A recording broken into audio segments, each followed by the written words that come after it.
Tonight, the ABC 7 News I-Team is following the funding. Good evening, I'm Amma Dates. And I'm Dan Ashley. For years, we've seen widespread calls to defund the police and bold promises from politicians to do just that.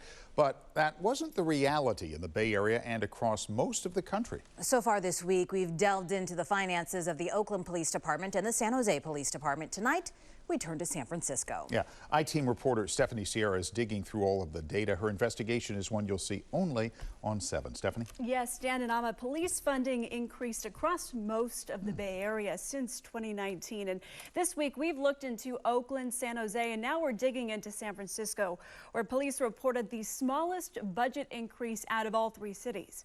And tonight, we'll tell you why. From coast to coast, we heard this same story. San Francisco Mayor London Breed was one of the first politicians to speak out. We chose to change how this city and how this country treats our young black men. In July 2020, Breed announced $120 million would be cut from the San Francisco Police and Sheriff's Departments to reinvest in programs that help black and brown communities. But according to an analysis from the ABC 7 News I-Team, at the time Breed made this announcement, the department was already sitting on a $62.4 million budget increase. It was a painful sacrifice. I said that then, and I still say it now. In a recent interview with Police Chief Bill Scott, the I-Team found the reality was no active duty officer positions were cut, despite calls from the community to do so. I think you should get rid of it. Consider your budget. This is a clip from a 5-hour-long public comment session of a July 2020 San Francisco Board of Supervisors meeting, where several supervisors pledged to defund the police.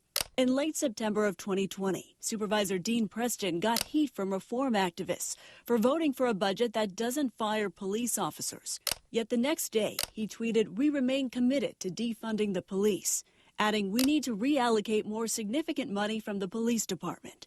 Fast forward a year later. More aggressive with the changes in our policies. More money went to police. And less tolerant of all the that has destroyed our city. Breed pivoted her stance, directing emergency overtime funding to the department as the city faced a rampant rise in property crime and looting. Last night, what we saw was horrible. You got to remember where we were 2 years ago, Stephanie. I mean, we were in a bad way in this country in terms of because of policing incidents. But in the 2 years that followed, we don't get these police to stop killing us now. The initial promise to defund the police never really happened. According to the I-Team's analysis of police funding data, SFPD's budget actually increased 4.4% from 2019 to 2022. But the increase is marginal compared to other neighboring police departments. For example, Oakland and San Jose both saw budget increases exceeding 17%. We haven't been able to reduce the police budget like I hope that we are able to do eventually in the coming years. Supervisor, I'm looking over some of your tweets from August of 2020. Then you appeared pretty confident the defund movement would be successful. Do you think that will ever happen? I hope so. I do hope so. But that didn't happen this year. The San Francisco Board of Supervisors approved more than a $50 million increase in the police budget. I would say the majority of the increase in our budget is salary increases. But records reviewed by the I-Team show the most notable increase is in overtime, where funding allotted has doubled to $24 million. Things are really tough right now. How many officers are you short right now? About a 648 officer shortage. We definitely need that overtime to stay afloat with our staffing crisis that we have right now. I'm a little sick of them blaming everything on understaffing when we just increased their budget by $50 million.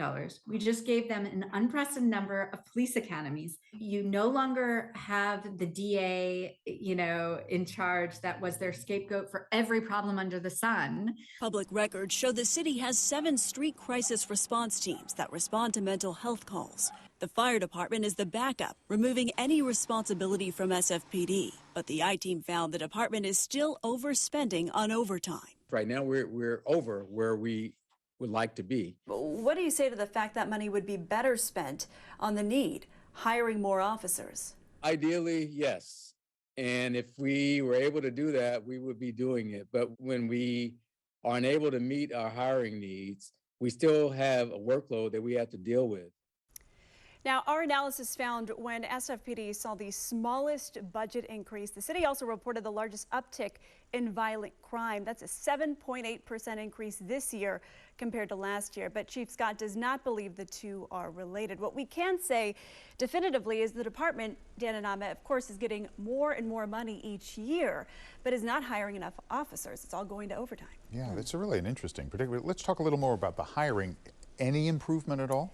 Not exactly, and the chief was quite frank, actually. He says most of their budget is going towards salaries and benefits, and he said that those increases in the funding are barely making a dent in their hiring goals. They rely mostly on academy classes, which include around 25 officers this year.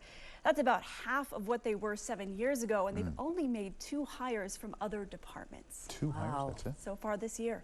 Wow. Yeah. All right, Stephanie, thank you so much for that.